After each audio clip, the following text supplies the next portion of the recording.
duckies and dice fiends, welcome. It is the Table Talk Show. It is Tuesday. I am Kay. I am one of your hosts. I am here with David, other host, and we are going to be talking about this beast. Yeah. But before we do that, David, who the heck is we? Hi.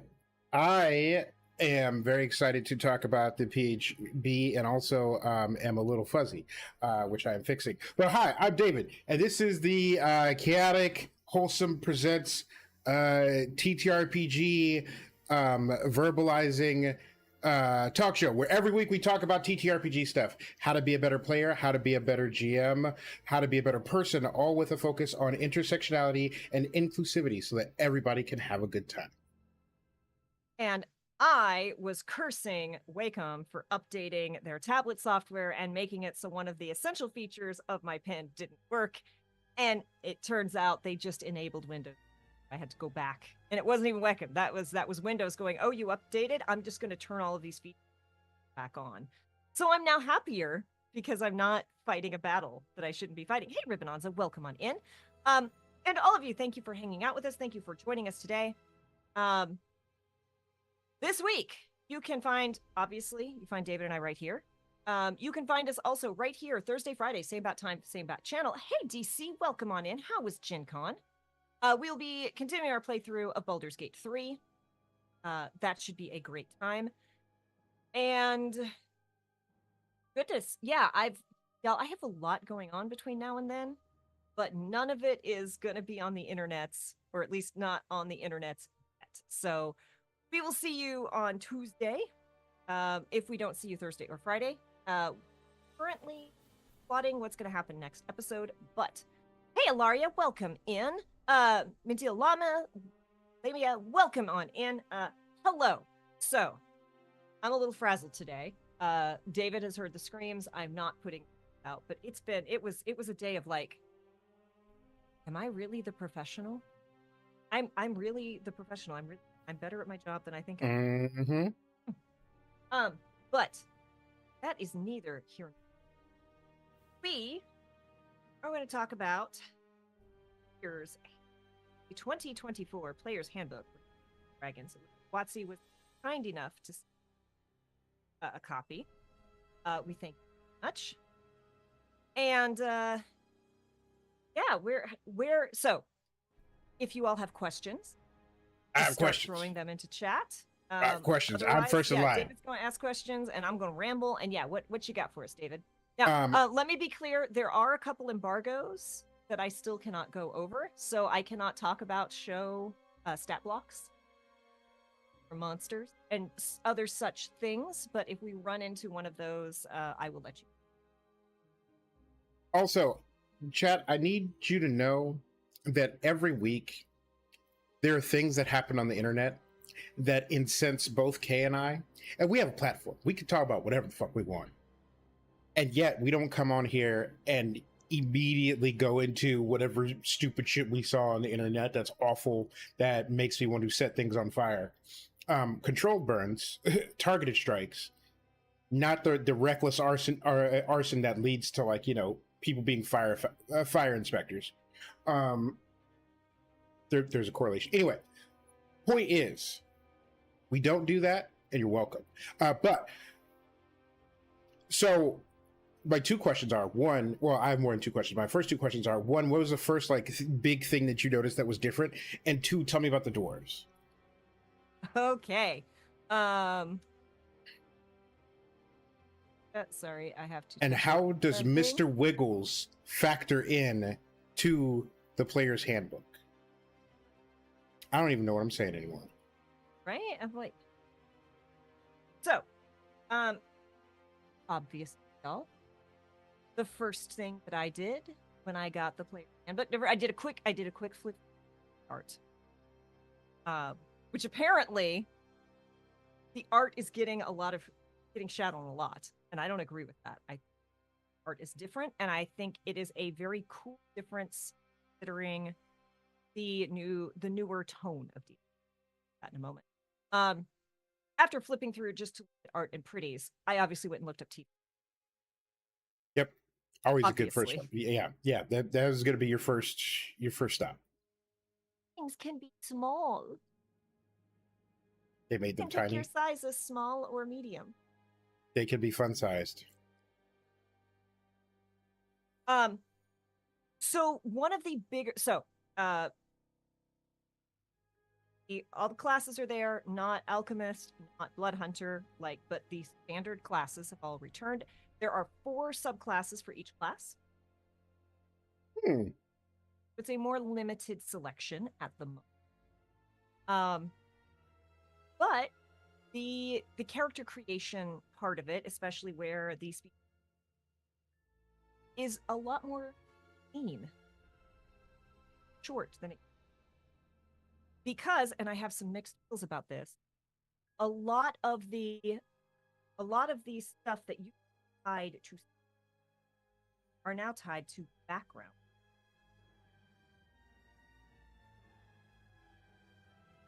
So the background you starting it, which obviously a big change, because honestly, how many people actually, Right. if we look at like these, every background has a little splash screen. Yeah, that's cool as shit. Giving a feel for it. It tells you your ability scores. What you get buffs to come from your background, not your speed. So if you're a noble, you get strength, intelligence, charisma. If How do you get are strength a as a sage, noble? assume they're going to make you like. I know, but every noble I've ever even heard of has been soft as shit. It's been fucking ten-ply. Born of Charmin. Look, you're going to have to talk to Watsy about that. I will write a strongly worded letter. So thanking you for PHP. So your ability scores come from your background instead of get a feat based on your background. So nobles get skilled, sages get magic initiative. Something about the background art, they said at the Gen Con panel, there's a furry friend hidden in each of those pictures.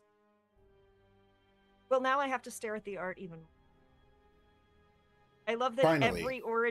every origin has a friend. Finally. They are speaking our language.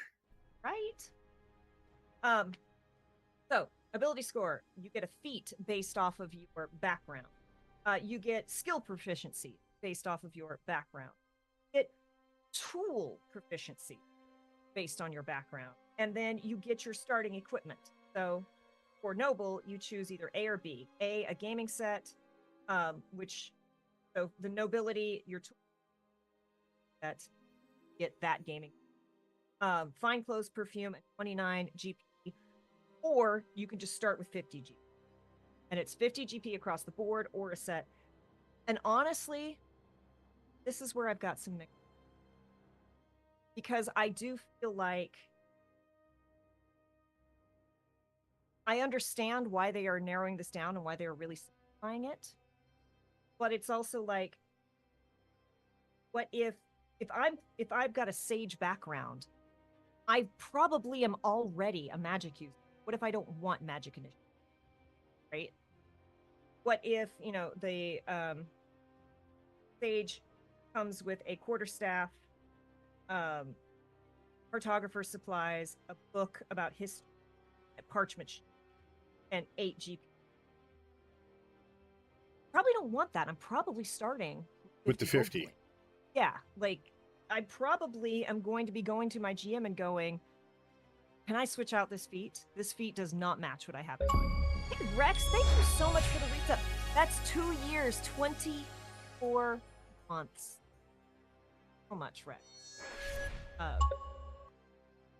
can't believe I can't believe it's been 2 years. I can't believe it's already. So I do like that it has been moved off of species, that bioessentialism, right? But I think very few people who are not beginners and fresh on the dice boat are going to use the backgrounds as they have been provided. So I was on the intertubes and I read a thread from, let's be real, a bunch of white men complaining that the traits had been moved off of races and into backgrounds. And they were complaining that orcs weren't orcs anymore because it didn't have the, and I'm a couple of things. So one of the complaints about Star Trek, and I understand that I'm going to Star Trek, I apologize, is that planet Earth is full of hundreds of cultures and dozens of languages. And every planet they go to is one culture and one language, occasionally two. And when it's two, there's always a whole thing around. Right. There's always like racism. Like it's always racism bad, which I appreciate because at this point we cannot have enough racism bad messaging. We cannot have enough misogyny bad messaging ever. Like let's just lock in for now until the end of time. Yeah. Because Jesus Christ. Anyway. What D&D has suffered from the same problem of no matter what, if you are a particular race, you start out with blank. Like if you're an ogre, then, or not an ogre, if you're an orc, then I forget what the racial traits from ogre in current is, but it's basically like, and I appreciate WotC plus strength, like plus con, relentless endurance, menacing. Right, black people, and I appreciate WotC for over the years phasing out like the black coded stuff, but even if you're not taking it from the this is black stereotype, it locks in locks out players from being able to go, I am playing a different version of this. Like maybe you want to play a dumb bonkum elf. Maybe you want to play an intellectual half-orc. And that's like one of the things that Baldur's Gate showed people is that just because you're born, spawned, however you conceive it, an illithid, doesn't mean that you have to be an evil brain sucker. And just because you're a barbarian doesn't mean you're mad and grumpy and mean or not intelligent. Right. Like Erlach is. Right. And like when your barbarian is just randomly busting a move, you know you've got a great party. Right. And so moving it off of the racial traits gives you an ability to see a society as more than just like blank. And then again, going back to Star Trek, like Klingons were always perceived as like they're all warriors, and it's like they can't all be all warriors because they can fly in space. Mm-hmm. And it isn't until like Star Trek Enterprise, scientist. Right? And they need more than one. They need at least two. And it wasn't until Star Trek Enterprise that they really like discussed that and explored that and talked about how it evolved into a warrior forward race. So, right. Shout out to Amelum.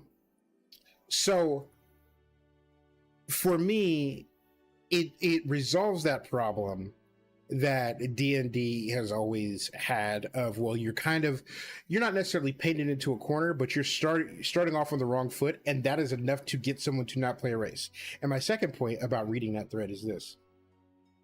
Ain't none of y'all motherfuckers ever rolled an orc. Not once. Not once. None of you have played orcs. You've either played humans, elves, or dwarves. That's it. Maybe one of y'all played a half-elf at some point. But I think y'all had a problem with like the race mixing and decided that you weren't going to? Well, that's a thing we need to talk about. Okay. There is no race mixing anywhere. No even There- mention of it. There's no like half elves and shit. Now, this is both good and bad, right? Because look, I am okay. I am technically race. They're just all white, right? Like, I have never dealt with the trauma, good and bad. Like the good. Hey, Lady Luck, welcome. Thank you for the work and lurk. I hope you had fun with Diablo, and I hope you're having a good work. I have never dealt with the experience, the trauma, the joys of being mixed race, right? But the whole "you are half" thing is it's rough, right? Now, there's a whole rant I can go on about this that I'm not going to go on. You're welcome. That's 2 you're welcomes today. But on the one hand, I'm very happy that I can't get an elf or dwarf or tiefling pregnant. Very pleased about that. But I am really sad that my every other race. Right. And it's Look, like, this is not slut shaming. This is just like you just made it with everybody. yep. So there are good things to that language being, and if you went through the whole Unearthed Arcana when they were playtesting all this, you know, they initially had sections that were clearly them trying to figure out the correct way to discuss this. There was things like sometimes people from 2 different species get together and the incredible unique offspring that come from these unusual couplings or something like that. And it was just like Gross. like that's also not good, right? Like they learned that real quick and took that out. But like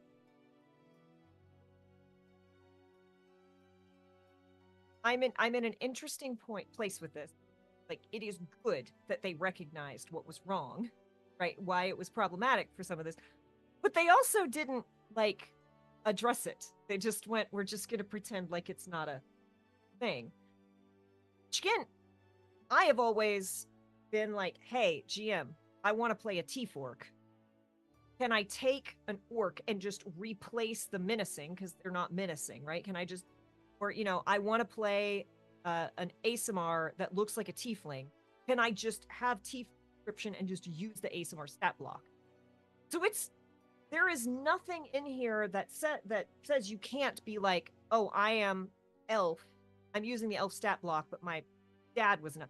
The only thing that comes to that is then you're trancing thing for elves, but not for humans. So how do you, right? So that's a whole discussion you have to have with your GM. But I don't know.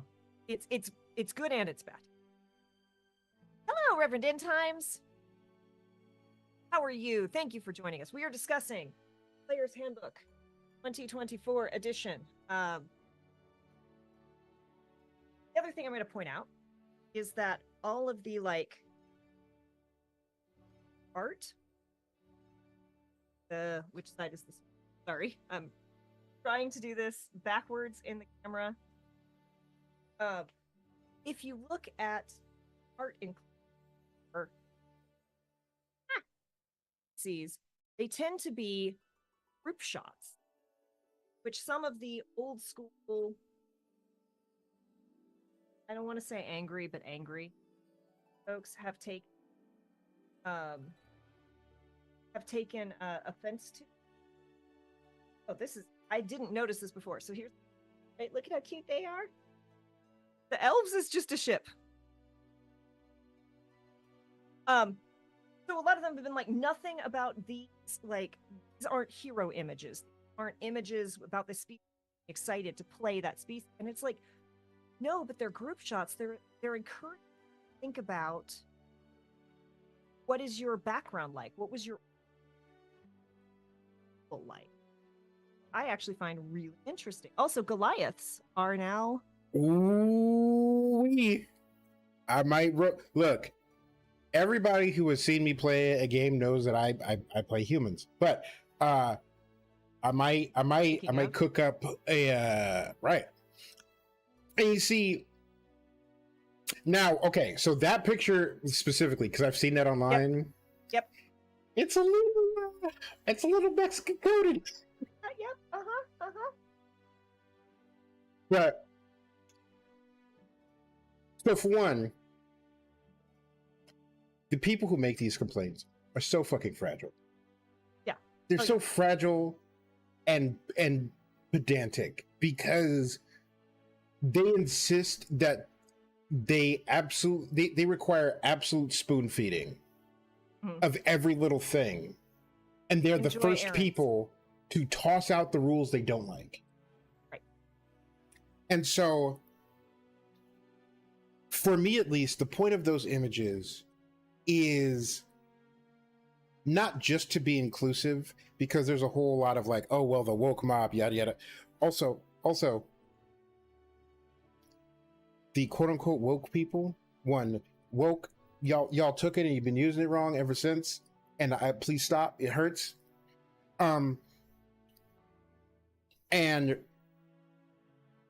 But in addition to being a focus on inclusivity, in addition to like the reason that a Black woman became an astronaut is because she saw Uhura on Star Trek. Like people come to like people become monster fuckers because they see a monster they want to have sex with. They hear Tim Curry's voice on an animated feature and then it's over. Like, but in addition to that, you have to conceptualize a bigger world than I cast fireball or I hit with sword or some derivation thereof. The Forgotten Realms is not a place of constant combat. It is a place where there are societies and there are civilizations, and too much of the focus on D&D specifically since day one has been, how are you going to bonk things? If by no other reason than the fact that there are no retreat rules in the combat. And you do mean bonk, not bonk. Right. They also dislike that unless it's extremely heteronormative. And so it's infuriating to me that there is this contingent of people who are interested, and I say interested in because I bet you a bunch of these people don't actually play, of people who are interested in keeping D&D to be this extremely narrow focused thing, when there's all this lore and there's all this world building and there's all this stuff that has been a part of D&D for decades now, that they're now using the art to encourage the audience to interact with. Like, why are you mad that there's more to interact with? Why are you mad that this is expanding? It's like yelling at somebody that you're pissed off that there's more than 151 Pokemon. Like, you saw I've been yelled at about that. Right. And they're wrong. You saw Mewtwo back in like 1998 and you've been pissed off ever since. Let it go. Let things expand. Let things grow.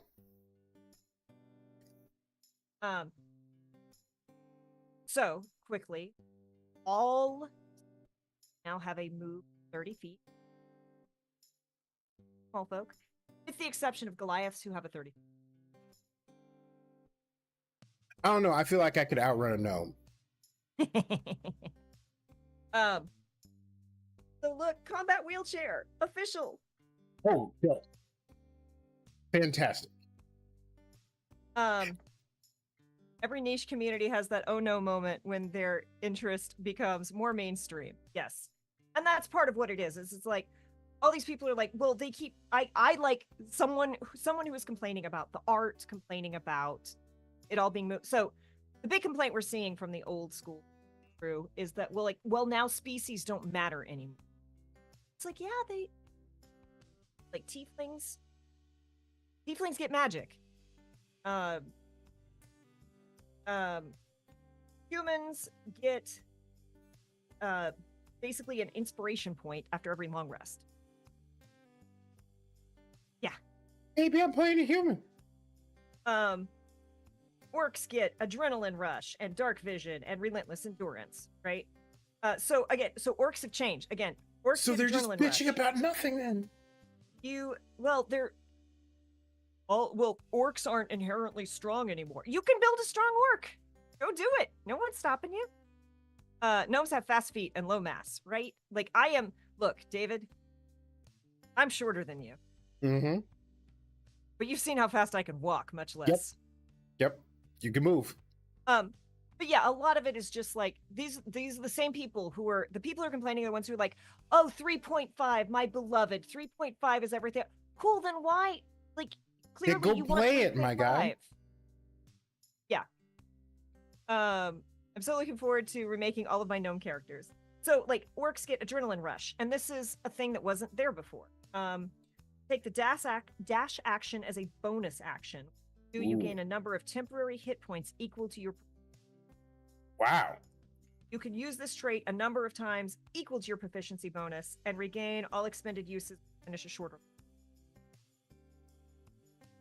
So like with tieflings, there are three. There's infernal, chthonic, and abyssal tiefling, and they each get different. They each get a level 1 spell, a level 3 spell, and a level 5 spell. What that spell is depends on what kind of tiefling. Similarly, okay, so ASMR again. I'm like on ASMR because the ASMR are much closer to revised ASMR. I prefer the legacy ASMR. So ASMR, you get Celestial Radiance, have resistance, necrotic, and radiant damage. Dark Vision, Healing Hands. As a magic action, you creature and roll a number of d4s equal to your proficiency bonus. Creature regains a number of hit points equal to rolled, and you can use it again after a long rest. Light Bearer, you know the light cantrip. I don't care about cantrips, right? Like, I mean, there are a couple cantrips I care about. Yeah. So you also get like a Celestial Revelation based upon what kind of ASMR you are, which there's Heavenly Wings, Inner Radiance, and Necrotic. Dragonborn. They get Breath Weapon, and they get a elemental resistance based on what kind of dragon. Right? That tracks. But we gotta talk about dwarf. Subtitles picking up as Legacy ASMR. Yes. Come, our Legacy. No.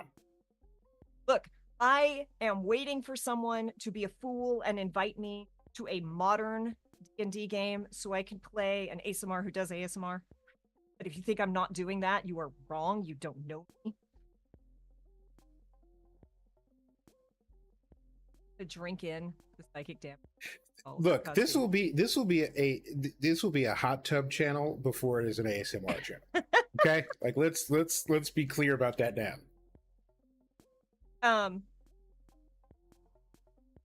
So I fill a trash can with water. It'll continue. Dwarves. You get dark vision, obviously. Dwarven resilience. You have resistance to poison damage. You have advantage on saving throws that you make to avoid or end the poison condition. Dwarven toughness. Your hit point maximum increases by 1 and increases by 1 again every time you gain a level. Okay, I will do that with my growly voice, and we will have so many people subbing. Stone cunning. I know you know exactly where I'm going with this. Stone cunning. As a bonus action, you gain tremor sense with a range of 60 for 10 minutes. You must be on a stone surface or touching a stone surface to use tremor sense. The stone could be natural or worked. You could use this bonus action a number of times, equal to your proficiency bonus, and you regain it on a long rest. A spitty dwarf now has stone sense. Now, this is even more funny for me, y'all, because Steph is not in chat, but she made the mistake of allowing me to homebrew species, and I basically made a vegetation genasi. I made a Leshy Pathfinder, and they had tremor sense through plant roots because they were a plant person, and they had to be immobile when they did it. They had to actually put roots into the ground. But if they could put roots into the ground, they could tap into the root network, and they could have tremor sense. And I'm like, once again, a thing that I decided, WotC has gone, yes, this is, or at least something incredibly similar to this, is now canon. My vivid imagination is just picturing an actual rubber duck in a kiddie pool, hosting a show and voiced by David, and that would be well worth it to be. Yeah. I can't wait till y'all get to see. I've only seen a few of them. I can't wait for y'all to see David section, or have a VTuber duck so we can animate the David rants. David loves VTuber. David wants to be a VTuber. Hey, Kryzikon, welcome in.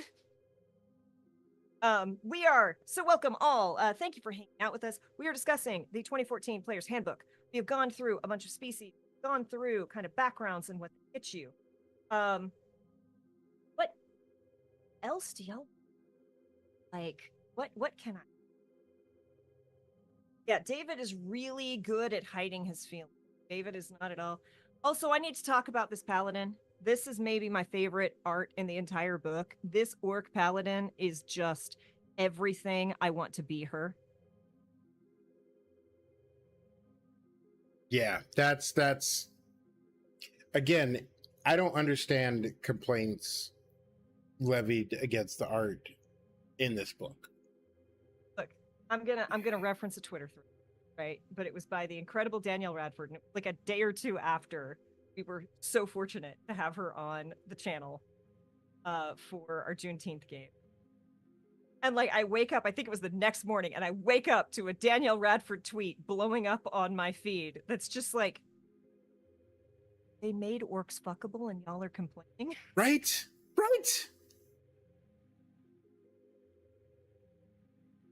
Like, come on. So yes, Dave's gonna hurt me IRL for my suggestions tonight, and I deserve it. I'm excited to see that SmackDown. It depends on how much alcohol you have purchased me beforehand. I can be bribed. Also, like, a lot of the art and illustration, like nat 20 versus an average versus a nat 1.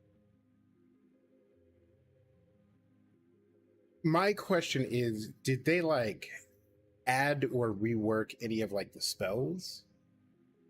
So I know, okay, I will be honest, I have not sat down and like super dug through the spells to compare them to, I'm gonna say the one, oh yeah, College of Glamour Bard. Look, I play a College of Glamour Bard, and Kinley is the best worst. The best worst. Specifically, I know that Ice Knife was not reworked at all. Ice Knife is exactly as it was. Good. But I'll tell you what was reworked. And this is the one that, if y'all are here, you probably already know this. But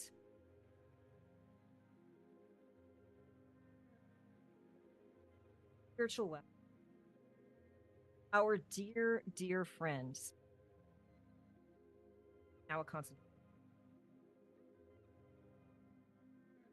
What? Was it not useless enough? We've gotten so much good work out of. You get better action economy out of spiritual weapon. You get great action economy out of spiritual weapon, sure. However, God's favorite princess couldn't hit the broadside of a bard. No, and neither can her weapon. Right. Look, Kinley is not a lore bard. Kinley is a glamour bard. But Kinley is just charisma stacked. right? Oh, I keep fading out. Oh dear. Spiritual weapon is now a concentration spell. It might just be my moving around and holding the book between. I can do this though. My GM then made a mistake and gave us a magic item that goes around, that's a choker, that just means that my bardic inspiration is the maximum. I don't have to roll it. She also made the mistake that, hey, Andina, and welcome on in, Raiders. Thank you for joining us. We are Kay and David. We are Chaotic Wholesome Presents, and we are discussing the 2024 Dungeons and Dragons Player's Handbook. So if you have questions, please ask them. We are do our best to answer them. But we are on a quick tangent, which is my home game, College of Glamour Bard. The GM gave me a magic item that means that I don't have to roll my bardic inspiration. It's just the maximum dice immediately, so long as I'm wearing that magic item. And she also decided that Kinley is very inspired by himself, so Kinley can give themselves bardic inspiration. So basically, unless I roll a nat 1, it is pretty, like at level 4, it was pretty much impossible for me to roll below a 17 on a charisma check, which was a problem. To let you move spiritual weapon and the same turn as you cast it. I will look that up, one moment. But before I do, I got to show you. Look at this suave rogue. Look at this suave rogue, y'all. Look at this. Oh, that's Look awesome. at this. I want to be him. And again, it circles back to, like, how are you not finding heroic looking art in this fucking book?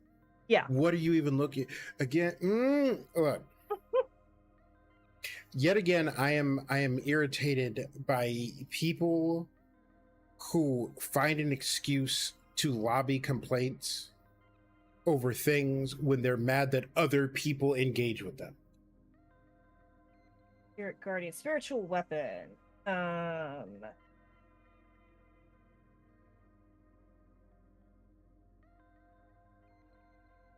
As a bonus, okay. The force appears within range of your space and of your choice, and you can immediately make one melee attack against a creature within 5 feet of the force. On a hit, the target takes damage equal to 1d8.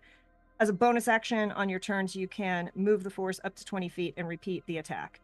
So no, it looks like you have to drop it, but you do get a first attack as part of your turn. Oh, thank you so much for this follow, Spoopy Me. It's we are nearing the spoopy season, so we're glad you're here. We are big fans of the spoopy season. I'm sorry, but July 1st hit. And spooky season. Like the end of Pride basically indicates the begin of spooky season. I don't disagree. A portal opened and a spirit Halloween emerged on July 1st. And fee-fied foed its way into every abandoned building all across America. So, you know the Oath of the Ancients, Paladin, which you know so well because you had to learn how to speak horse? Yeah. The art is just that's amazing. fantastic. Look at that. Look at that suave mofo. Pride leads into the spoopy season. Exactly. Ministry taught me that every day is Halloween. In the back, spoopy season never ends. The end of Pride indicates the beginning of fear, right? If Pride month is over, it's time for wrath. Yeah. I am. And funny enough, October is time for lust. I am unfortunately going to be unable to use the new Player's Handbook for the 5e game that I'm currently in because Drake Warden did not make the cut for Rangers. Speaking of, did they fix Rangers? No, they didn't. Oh boy, tell me about the Rangers. Okay, let me pull up. I just had this open. David has, for those of you who are new here and not in our Discord, where it is brought up even more to wade in and David has opinions about Rangers. Okay, so For my, we got some monster lovers up in here. Look at this sorcerer. Look at this sorcerer, y'all. Tell me. Tell me. Also, I feel like this is absolutely WotC officially giving a nod to the dirge. The Dark Urge character in Baldur's Gate is a Dragonborn, like a bluish Dragonborn by default. Mm-hmm. Oh, is it not showing up well? Make sure it focuses nicely. I mean, I can see it on Zoom. Yeah. But I don't know. Yeah, and showing up on the stream. Okay, I am back to hunting for rangers. I'm trying to remember where they are. Okay. Yeah. Druid. The dirge was very, very white, and I didn't have any complaints about that.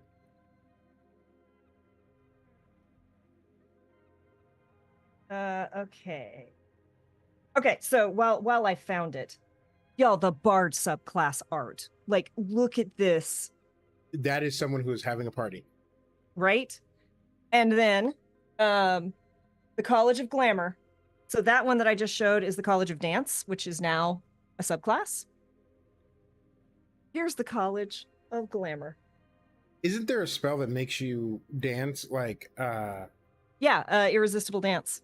Right. I used it last time we played. Right. I was like, oh, you want to go delete this guy, Kesla? He's dancing. He's at disadvantage to everything. And like, y'all, just look at this. This is the cover art for Bard. Look at that tiefling. Fabulous. That is a fabulous Bard.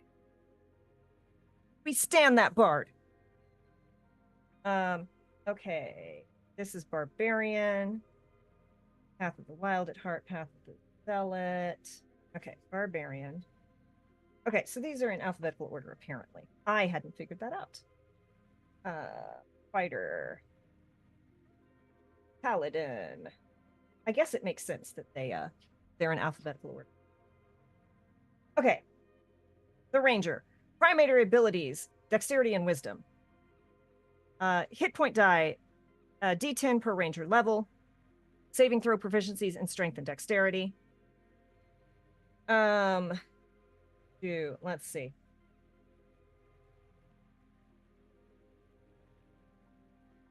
So one thing that they have that's really cool is they have a breakdown of becoming a ranger at level 1. Here's what you get. And then it has, as a multi-class character, you get these things. Okay. So like, as a level 1 character, if you become a ranger, you gain all the traits in the core ranger traits table and gain the ranger's level 1 features, which are listed over there. As a multi-class character, gain the following traits from the core ranger traits table. Hit point die proficiency with martial weapons, proficiency with one skill of your choice from the ranger's skill list, and training with light and medium armor and shields. Gain the ranger's level 1 features, which are listed above. See the multi-classing rules in Chapter 2 to determine your available spell slots. So there are specifically different things that you get when you multi-class versus if you start at level 1. Ranger is an amazing way you can stack all the things in one attack, gives you so much damage. Fair. I like Gloomstalker Rangers, and I love being a Drake Warden, y'all. Drake Wardens make me so happy.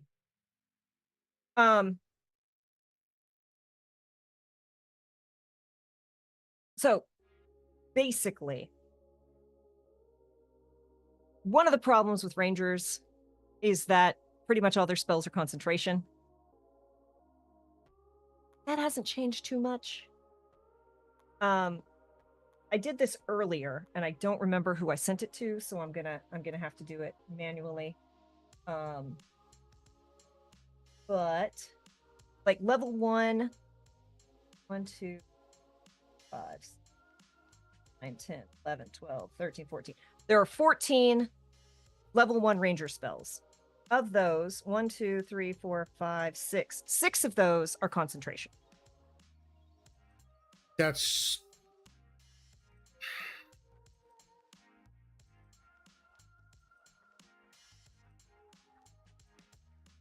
11, 12, 13, 14, 15, 17, 18. So level 2, there's 18 ranger spells. 4, 5, 6, 7, 8. 8 of those are concentration. Hey, Jason, welcome in. So the ratio of concentration isn't bad until level 4. And at level 4, there's 7 ranger spells. All but one of them are concentration. And level 5 spells, 3, 4, 5, 6. There's 6 level 5 spells, and 2 of them are concentration.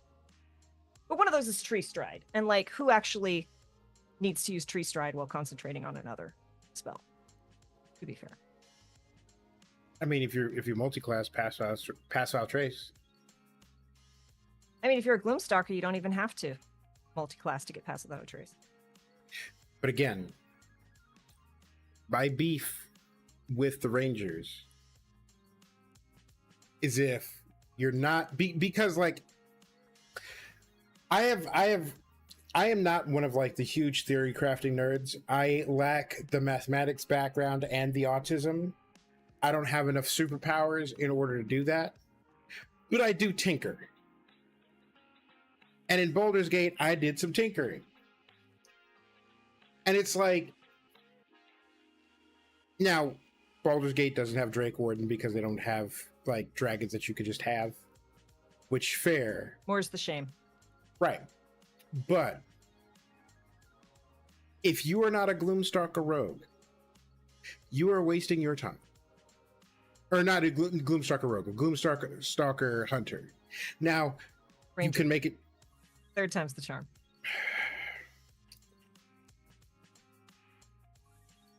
But you could make the same argument with rogue, where if you're not the thief subclass, you're kind of wasting your time because the extra bonus action is enormous, especially when you get to the one-handed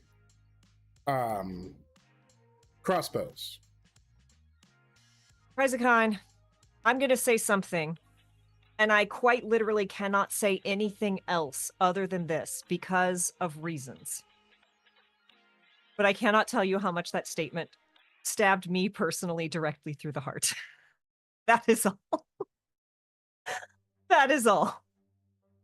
But it's frustrating when you want to go do a thing and you want to have options because you play Bard, all of them are viable. Every subclass is cool and can do cool stuff and can do stuff proportional to. Same thing with Paladin. I love Paladins because literally every oath sounds cool. Yeah. Jason says, I'm a theory crafting nerd, but not a min-maxer. Have a good night, y'all. Yeah, like David knows I will theory craft. I have 100% min-maxed without meaning to. I was like, oh, let's do this cool character. This is their background. How would I build them in the game? It would be, oh no, I've broken it. That's why Soul is in Starfinder and not 5e, because by level 6, Soul breaks the game. Yeah. Yeah. And already we've seen Kinley in Baldur's Gate 3 break several encounters. They were also intended to be broken, though. Yeah, but like... I mean, look, you don't get to throw shade at Kinley for breaking encounters after the jailbreak that Kessler did. Yep. Oh, man. So good. I'm trying to decide on suitable trauma for a druid's backstory. Look, trauma for a backstory is so important. Like, also, again... Look, it's very easy to kill the parents. This time, try killing the kid. Oh, no. No, the offspring are safe. They're safe.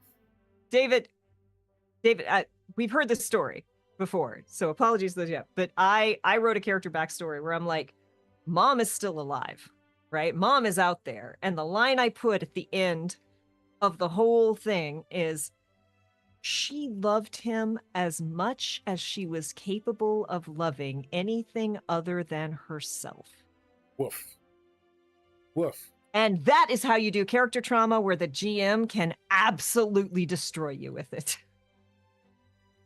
My lore bard's persuade is ridiculous. Yes, persuade is, yeah, by level like 12 with the lore bard, you can basically just overthrow countries with a request. A question: did the new PBH fix 5e? Sick burn, got him. Yeah, you know, well, it certainly got pretty art. Look at this Fey Wanderer ranger. Look at this. Look at this suave mother lover.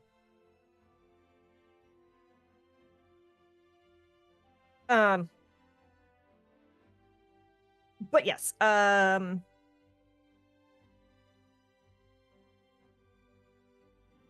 I haven't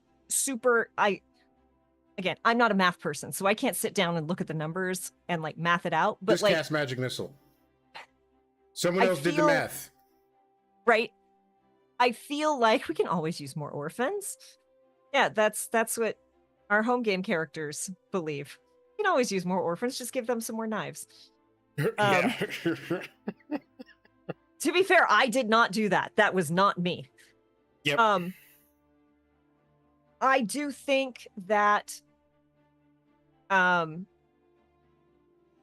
especially if you go hunter or beastmaster, it does feel like ranger is going to feels like two of the rangers are going to move closer to druid, whereas the others are going to be kind of in that space of not quite fighter, not quite rogue. That is my feel from reading over this, but again, I'm not a math person. I can't look at the numbers and be like, this is what will happen. Patricide becomes defensible when the orphans outnumber the adults. Yeah, in our home game, usually there's an orphan crushing machine in which you feed the machine orphans. They instead built an orphan crushing machine where the orphans crush. We gave all the orphans knives. Stabbing machine. Yeah, because orphans were going missing.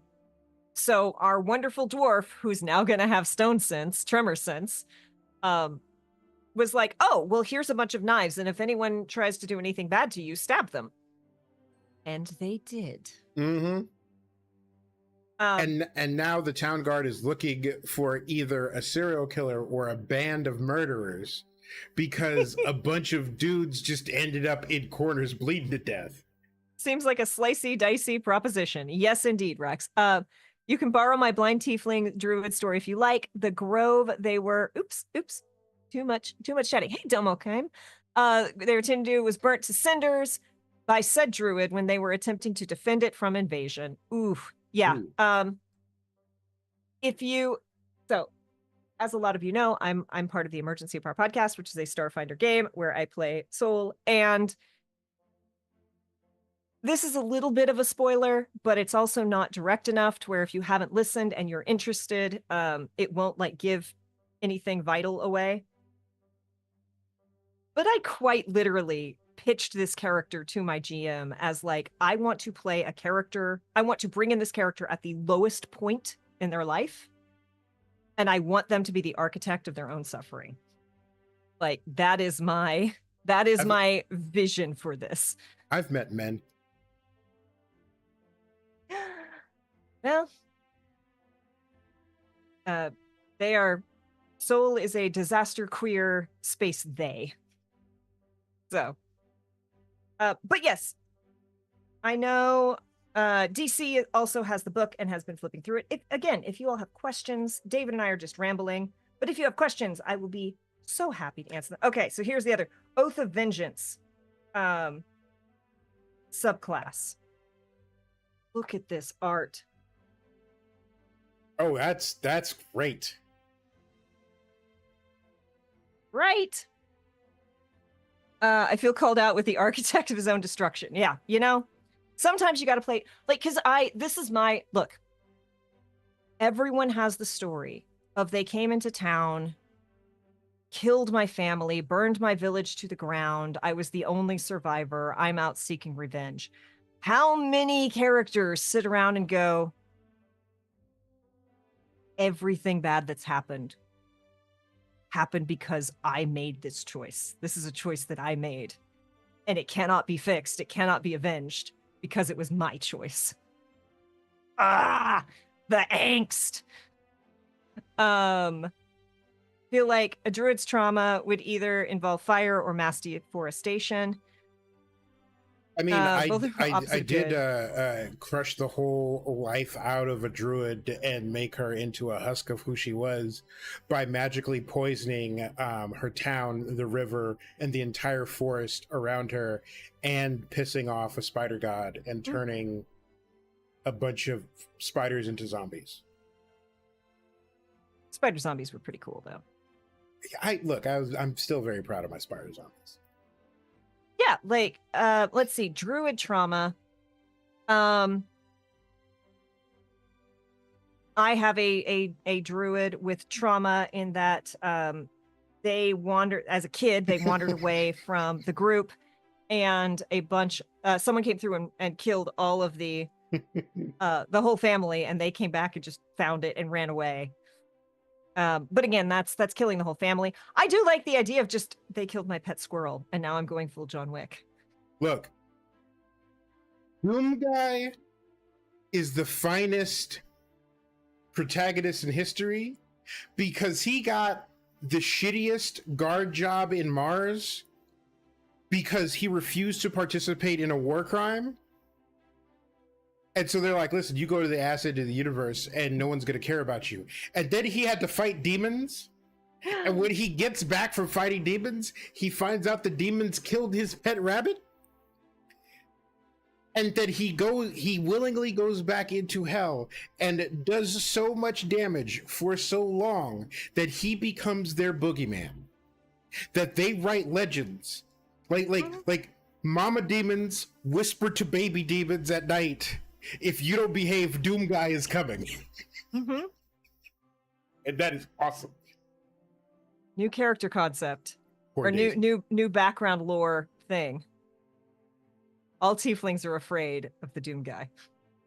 Yeah, that's actually really good. Okay.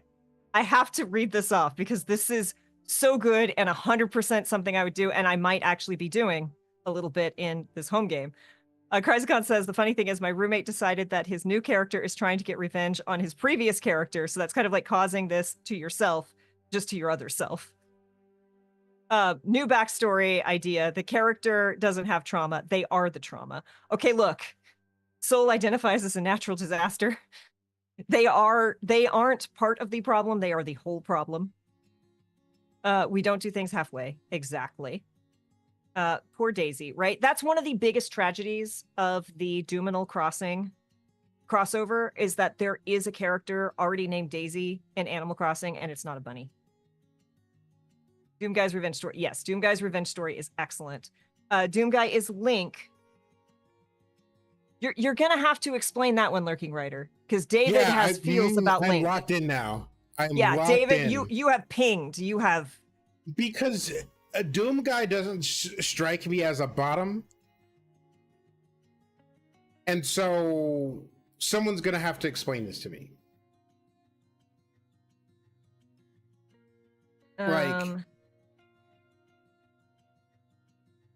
On the other hand, Doomgale plus Isabella's friendship goal. Yes.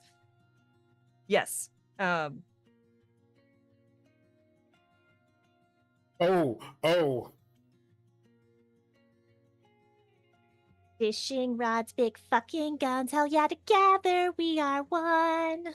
Bottom of what? Okay, look. So Link, there are tops and there are bottoms.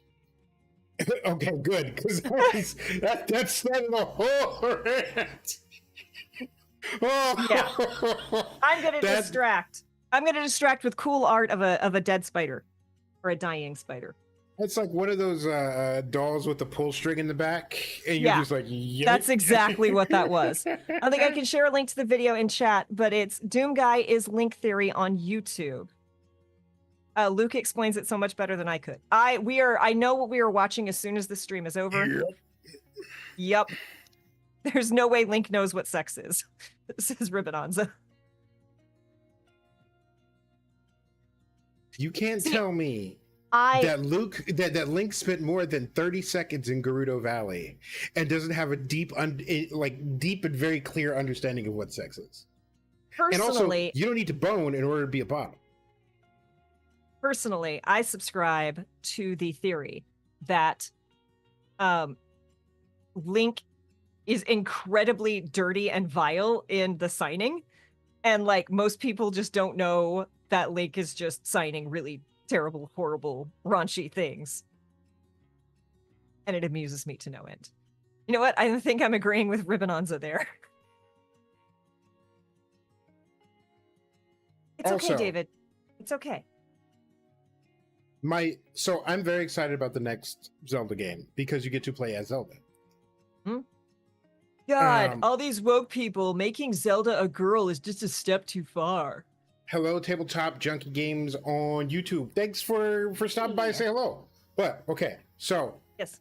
Reminder, if you have questions, we are answering them in addition to talking about Zelda. Ostensibly, we're talking about the new PHB, but also we're talking about quick detour for Zelda. I am very excited to play basically Link's Awakening, but Zelda. It's going to be awesome. I'm really looking forward to it. Apparently, there's a horse. But there's a couple horses. There's a really small horse. I have one regret, one small regret, and that is I will not be able to march Link down into Gerudo Valley and dress him up like a tart. It hurts me. Yeah, okay. Chris says Link was living with Zelda between Breath of the Wild and Tears of the Kingdom. And he probably was like, oh boy, it's so much cheaper to live with my best friend. We sleep in the same bed because it saves money. So Link is Zelda's knight. Which means, like, I'm sure he enjoys spending time with the princess, but he does whatever she says. And also that bed is narrow. So either they really shared the bed, or Princess Zelda was kind enough to let Link sleep at the foot of her bed and then use it when she wasn't there. I want to talk about wizards really quick. Okay. Because like, look at this art, right? Look at this amazing magical little gnome. Look at this art, right? Look at this suave mother lover, right? Right? This is everything we need. So that's an evoker and an illusionist. And then there's the diviner. Like, you can feel the different flavors in these classes just by the art. So like, the people complaining that the art doesn't make these characters cool, heck off. Heck off. Link is Zelda's silent knight. All is calm. All is... It's Link's house because it says so on the little sign. But Zelda went in there and changed everything she wanted. She remodeled it. She had him go down to the bottom of the well and dig out a little place for her to have like a secret getaway, and then told him to get away, to leave and not come back, and then hid a thing that she was working on for him down there. Color schemes are legitimately awesome. Yeah, like, again, there are people complaining that the art isn't good, isn't inspirational. And part of it is like, well, we want, like, the old art was sketchy and it was better and it gave you more imagination. And I'm like, okay, look. There's still sketchy art, y'all. Like, it's there. It's just those great big bright colored splash things. Okay, do you know, we give all sorts of tips and tricks here, including Kickstarter. Do you know what makes a Kickstarter successful, especially a TTRPG Kickstarter successful? It's not whatever you've written. It's not your flat. It's the art. I don't care how cool your mechanics are. You gotta have good art or else your Kickstarter will not perform. And if you have a bad game but good art, your Kickstarter will fund. So WotC knows exactly what they're doing because they know what sells things, and it's art. Wait, people are complaining I must be back on Earth, right? Yeah, like, I mean, people are always going to complain, but, you know, it's often, well, this isn't exactly how I would have liked it done. So, and look, I've got, like I said, I'm never going to be using the starting materials that come with the backgrounds now, right? I am always going to take the 50 gold points and buy what I want because I don't like the options they give me. I am going to be negotiating different feats than what come with your background. Like that doesn't do, especially there's 16 backgrounds. So there's only 16 feats you can start with. And it comes with a feat, your status increase, your stat increases, your starting equipment, and none of that's going to be perfect for a character I want, right? Because I have, as some of y'all know, characters spring into my brain mostly formed. So I have to make the system work for the character. I'm gonna be changing it. I'm gonna be negotiating with my GM. That's not me sitting here saying this is bad. It's really cool that they've taken a lot of that off of your species and put it into your background. I just think the background options need a little bit more wiggle room. Yeah, and like people who love 3.5, like their big thing is, oh man, I have so many more options in terms of like how I can create. And here they're giving you more options to make a thing, and they're complaining that they give you more options. Yeah, and yes, there are absolutely, like, there's a couple pieces of art in here where I'm like, it's not for me, right? But again, and this is a couple specific groups of people that I've seen call these things out, and like one of them was like, well, again, like their big complaint is like the original art was like sketchy and not colored, and that was better. And it's like, so we should make a book look like it came out in 1979? What? Look at this druid, y'all. Look at this druid.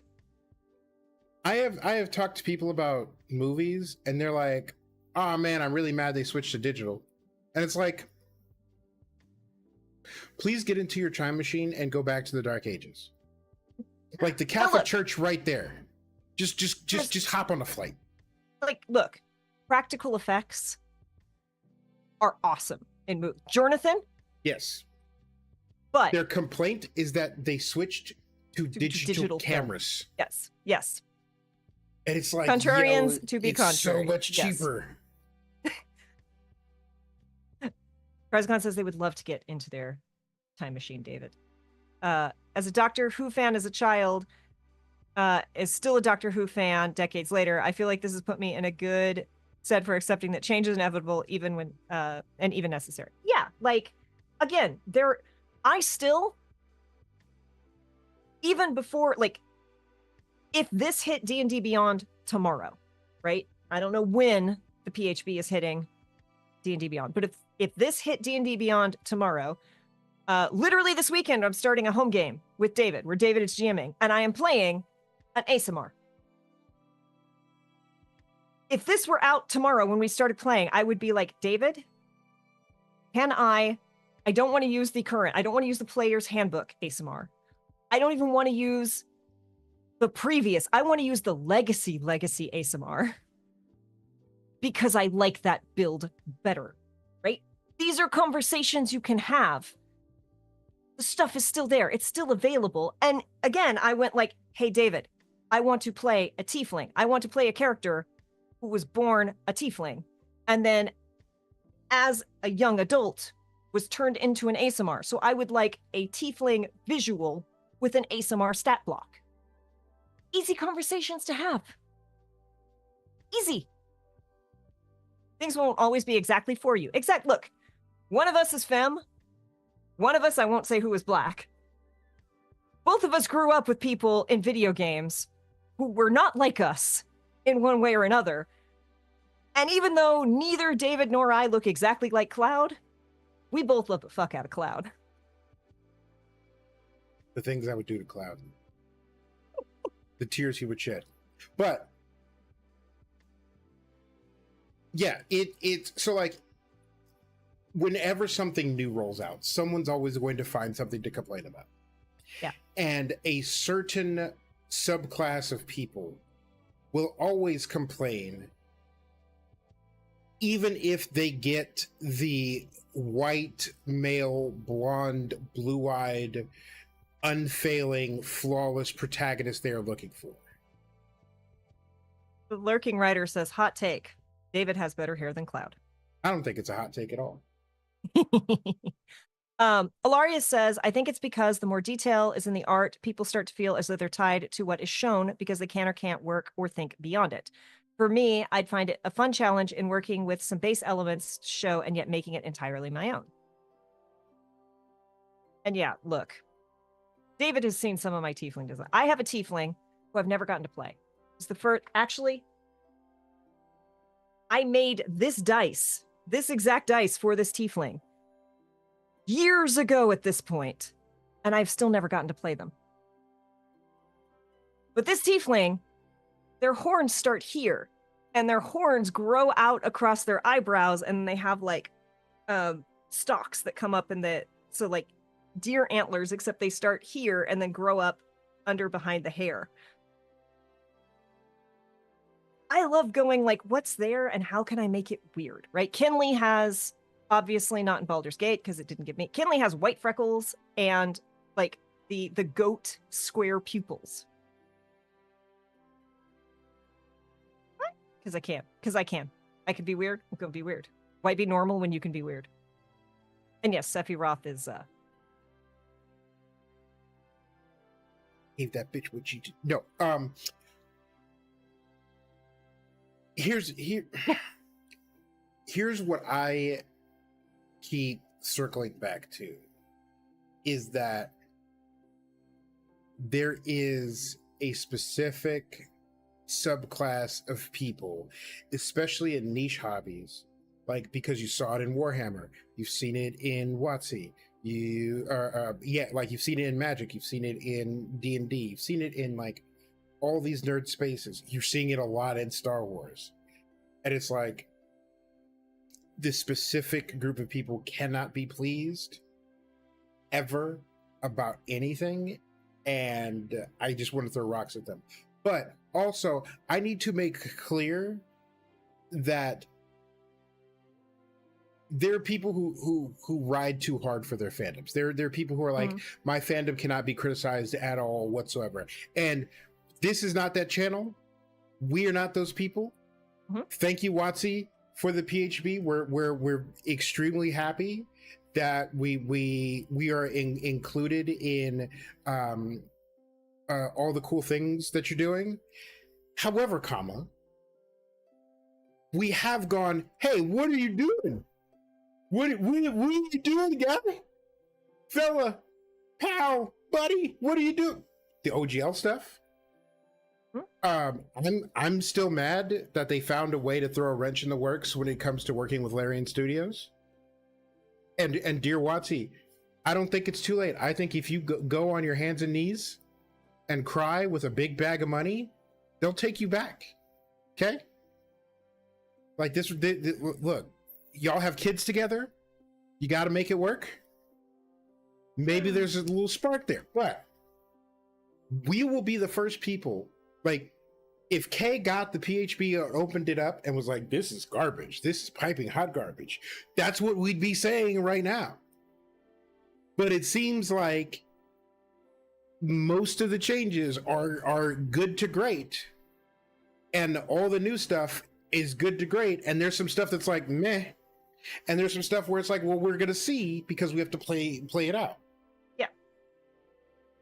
And like the changes aren't massive, right? Like this is, they specifically said it will still be like reverse compatible. So one of the first things that one of my friends who I play and who also GMs a lot asked me was like, for Rangers especially, right?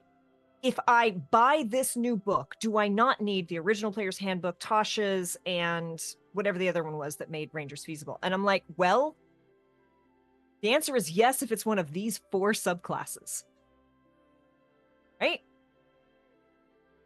We spend a lot of time on this channel talking about it, but there's a difference between separating art from the artist when it comes to people being problematic, especially people who are still alive, right? We talk about, especially with historical stuff, you do have to kind of grade on a curve, right? Because yes, the world was different back then. How quickly are they adapting it?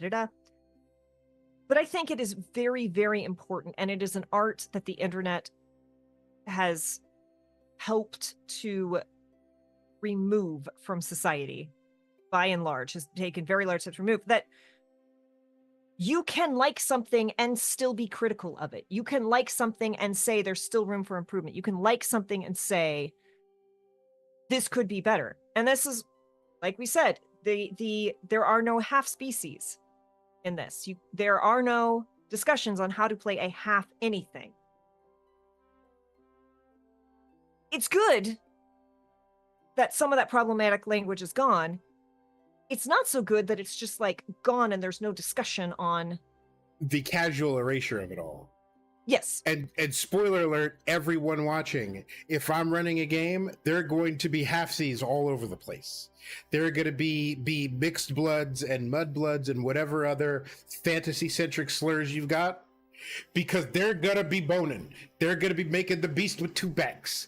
They're going to be they're going to be doing all the other really uncomfortable euphemisms for especially the with the type of people, with the people we play TTRPGs with, right. They're like, oh yeah, there's always time for romance. The Candace motto, there's always time for romance.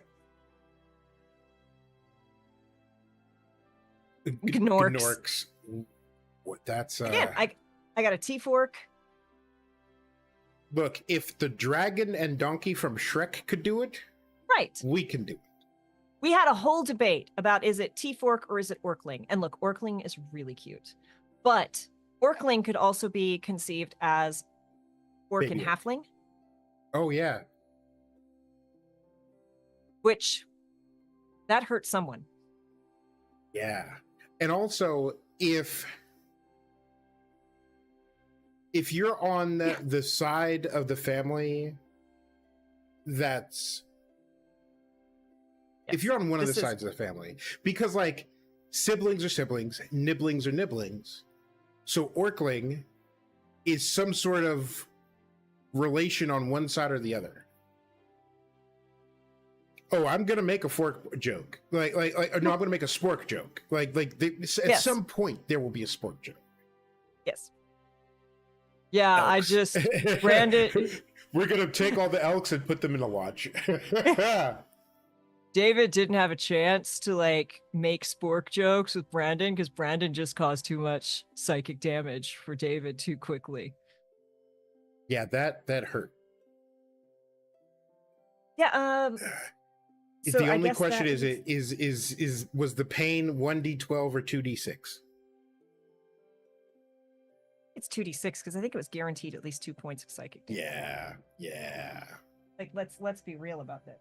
Very accurate. Very accurate. Yeah, so I ran over this, but I want to be very, very clear. The species in the new player's handbook are Aasimar, Dragonborn, Dwarf, Elf, Gnome, Goliath, Halfling, Human, Orc, Tiefling. There are no kobolds. There are no bugbears. There are no goblins. There are no Warforged? No Warforged. Yo. I don't agree. Because that's why you got the old player's handbook. How am I supposed to roll out data in a fantasy setting if I don't have a Warforged? That's when you go play Starfinder, I guess. Which we are also going to have a talk about Starfinder because I have been messing around with the new Starfinder 2E playtest. I have strong opinions about that because both Solarians and Witchwarpers are no longer charisma classes. And I got some opinions, good and bad. No centaurs, correct, no centaurs. So dorks equal half orc, half dwarf, cleric, wizards, right? Exactly. I love that. So we are no only leftars and rightars.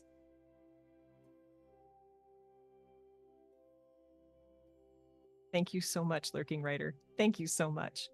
You can still use the 2014 stuff with the 2024 stuff. Yep. Now I'm gonna put a Reptar in a game somewhere just to make everyone who ever watched Rugrats back in the day, because I'm still haunted by the meme of the dude like in the kitchen making pudding, and his wife comes in and is like, "What are you doing? Why are you making pudding at 3 o'clock in the morning?" And also, they're supposed to be in their 30s. Mm-hmm. Those chewed up creatures are supposed to be in their 30s. Anyway. So we are nearing the end of the stream. I don't know why I'm suddenly doing a Shatner, but here we are. It always comes back to Shatner. Everything in my life. Yeah, we were just in a conversation about Shatner the other day. What was it? We were talking about how sexy early young Shatner. William Shatner is. Yeah, that's what it was. I don't even remember where. Because the man, he had it, okay?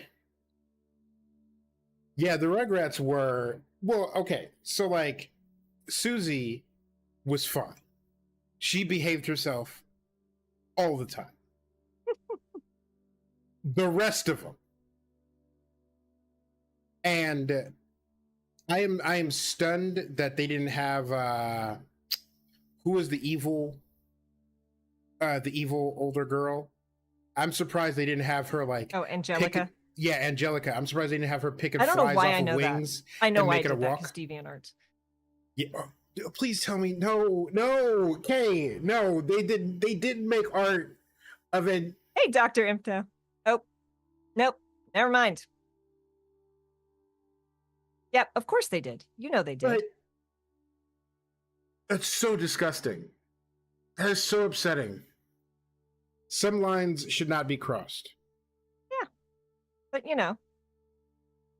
Yeah, I'm surprised they didn't have her like just doing heinous things, like setting ants on fire with a magnifying glass. All stuff that leads to being a serial killer later. Because let's face it, that's the road she's on.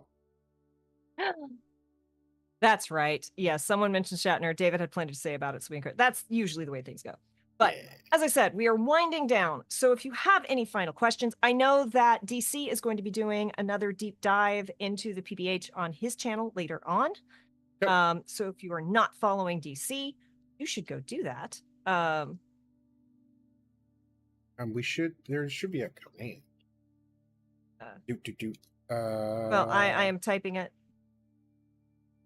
There we go. I couldn't, I dyslexia'd shout out, so it took me a couple attempts. But if you have any final questions for us about the book, about what's in here, about anything specific, again, if it's not under embargo, because there's still a couple things that I can't talk about or show, but if you have questions, I would be so happy to answer them. We're doing another dive through the PBH or future books.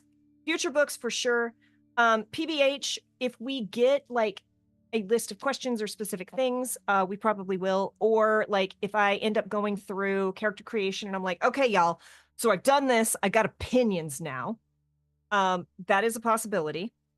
However, I want to play the not even this not out yet ASMR version. I don't even want to play the current out ASMR. I want to play the legacy ASMR. I am not sure I'm thrilled on Tiefling character creation in this, and they don't have a Drake Warden Ranger in this, so probably I'm not going to be using this yet, but I do have another potential 5e game starting, but I was going to play Kobold in that, and they certainly don't have kobolds in this book, so... Also, if like you think of something tonight while you're laying it, because I know you think of us late at night, right before you go to sleep, hit us on the Discord. Yeah. Make a tweet and add us in the tweet, and we are happy to answer your questions. Kay will answer your questions with expertise, and I will answer with sarcasm. But yes, we will definitely be going through the other books when we get them. You know, we are so fortunate that that WotC has included us in the D&D Creators Program, which is why we have this early. The Dungeon Master. I have a little dirt for the Dirt Man, and I think of y'all. Yep. He's gonna be singing that for the next 3 days, which means it's going to be in my head. So thank you, Rex. That was gone for a brief shining moment in time. The Dungeon Master's Guide is allegedly coming out this year. So I'll probably be diving into that as soon as we get that. Of course, with my luck, it's going to come right in the middle of my move. So, we'll see. We need to schedule that. Oops. Oh, that's the other thing. There's no tabaxi in this. Yikes. Boo. If I can't have a tabaxi monk. Boo. David has never played anything other than a human. And I'm like, David, I know it's going to make you play a non-human. And he's like, I don't know. I'm like, you play a tabaxi monk and you do the TikTok guy. Yeah. Look, I've been on TikTok for a while now, and my two favorite things on TikTok are Black people who own cats. Like those TikToks always great. But then also there's a comedian who does voiceovers for cats, and always top notch. And it's a Black. Actually, he was at, wasn't the Comedy Store. It was the other one, but he was Laugh Factory. He was at Laugh Factory late last year, and I actually couldn't get to go for miscellaneous reasons, and I'm sad. But are you going to deliver us a little little taste? But he, in the voice of the cats, he always roasts, and like one of my favorites is set your oven to 475. I just forgot the rest of it, but there will be a tabaxi monk at some point that delivers relentless skibbity paps to any and everything. I will pick every fight, and everybody will be named Clancy, and it'll be great. I know you ain't taking my catnip. Told you. Right. Told you, Clancy. Yeah. DC says he closes his eyes and thinks, Kay and David are cool. I hope they're doing well. Aww. I think the same of you, DC. Yeah. Vivian says, since I'm obligated to be a cat girl since I'm a trans woman, that's heresy. Right? Look, look. Everyone knows I love me some 5e. I really do. I genuinely love 5e. You could say whatever you want about me. I have played a billion systems. I have played so many systems. I still enjoy 5e. I will not apologize for it. I enjoy it. But Pathfinder, you have your species and then you have your ancestry. So in Pathfinder, I can play an infernal cat person.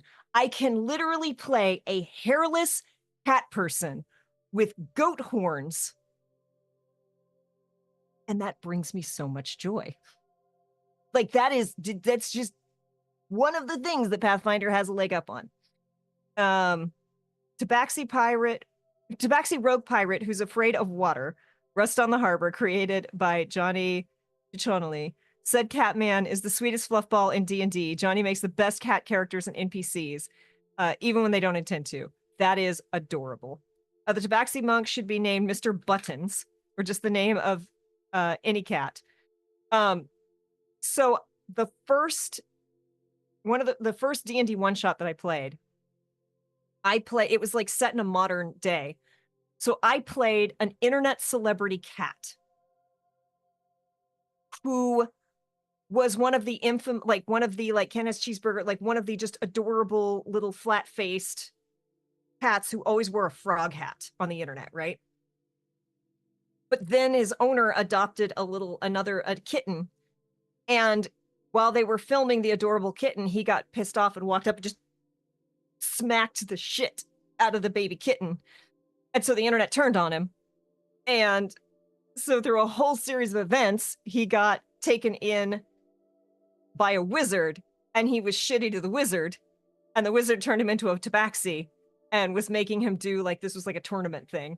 So he was a tabaxi monk whose symbol was the cat hat, whose power came out of the frog hat. And his name was Sir Alistar Whiskers McFluffy Bottom the Third or something like that. It was such a long name. There was a Biloxi in there somewhere. Yeah, with just this cat, this gray cat and a frog hat and a spears.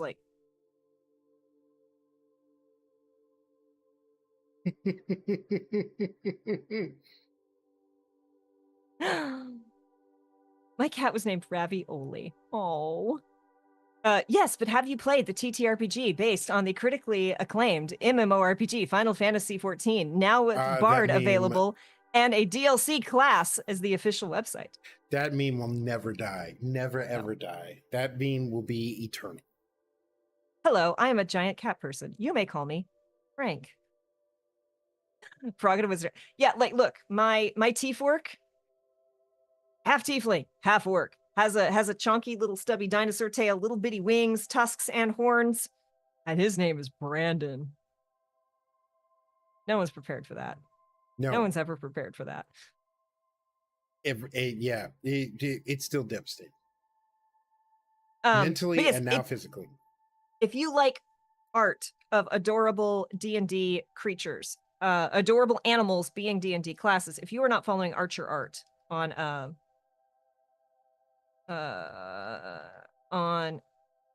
the Twitter, please go do. She is incredible. She did the original artwork of Kai, and she's done a couple other things for me. Her art is incredible, and she does adorable drawings of animals, of like regular animals as D&D classes. And it's just joy. But I remember that art. Look, that art was so fucking good. Some of the best art. Yes. But we have now gone over, since we have not had additional questions. Like I said, we will be going over the future books when we get them. If we come up with more stuff to talk about, we definitely will. Probably going to take some time to talk about Starfinder 2E, because I have opinions about that. And at some point, I feel like we're going to go back and talk about the Deck of Many Things, because David and I are David's about to run a home game in which that will probably feature prominently. If he decides to experiment with it that way. I gotta go crack open my copy and start digging through it. Yeah, look up the way I think it will be very useful for this particular setting, David, is you're gonna have to like make up dungeons and locations on the fly while we're out exploring. Mm-hmm. And this has a method to use the Deck of Many Things as a dungeon generator, which is very cool. Question: will you have an awesome week? I certainly hope so as well. But while y'all lay in bed at night thinking about me, and I lay in bed at night thinking about y'all, I also think about different weird spaces to put in the thing that Kay and I are doing. And I have, at this point, pages of notes about them. So there will be some things encountered that will be new even for Kay. And yes, you do have to imagine both Dungeons and Dragons. And I know that is look, if you get 4 or 5 guys in a room and point at them and tell me they're Imagine Dragons, I will believe you. Okay, look, y'all. If you do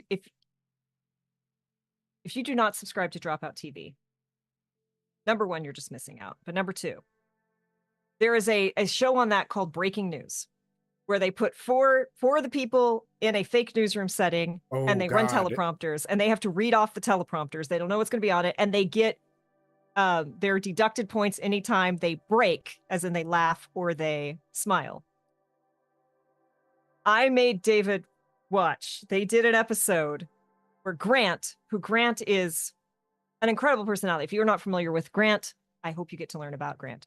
But Grant was in one season of Dimension 20, which is their D&D game, and knows basically nothing about D&D. And he was on with Abria Iyengar, Erika Ishii, and Allie Beardsley. And they made Grant, they're like, yes, this is the history of D&D. Improv. And so Grant had to try to make up the founding of D&D. What are classes? What are races in D&D? It was incredible. It was legendary. It was, yeah. Especially when Abria had a moment. Game changer, breaking news, Grant, and then actually with Brennan, Yes, like it's really good. There's also an entire series of Grant shaming, which I also made David watch. Which David was like, this started out funny. It's officially a war crime. If anyone comes at me like this, just kill me. Just kill me now. I can't. I can't. A dragon that's a dungeon or vice versa. Have the problem. Look, I am going to make a Miss Frizzle magic school bus module where you go inside of a dragon and have to fight your way out. Well, you know that at some point we're going to have everyone get shrunk down and put inside of Moment.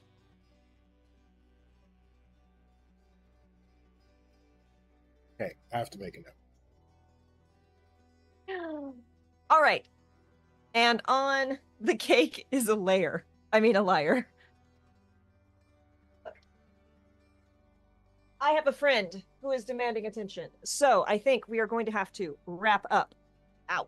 Ow. That's just a dungeon man from Earthbound. Miss Frizzle is a rogue time lord like Mary Poppins was. Yep. Exactly. So And Mary Poppins is an evil time lord. Fight me.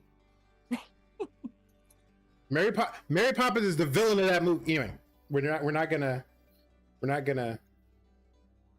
Thank you all for hanging out. Thank you for asking questions. Thank you all for being so incredibly kind and engaging and always making our Tuesdays wonderful. We appreciate you so much. David, who are we rating? Xander. All right, so we're gonna go see Xander playing The Legend of Zelda to keep on theme, obviously. I hope we will get to see you Thursday and Friday for Baldur's Gate. If not, we will be right back here on Tuesday for more of this. Moment us is better. It was a momentous encounter. I already copied it down. So Rex, when we use this to title one of our Christmas charity games, you will get credit. But yoink. Big yoink. So yes, thank you all so much. I have to go give this one attention. Be kind to yourself, be excellent to others, and we will see you next time. Okay, we're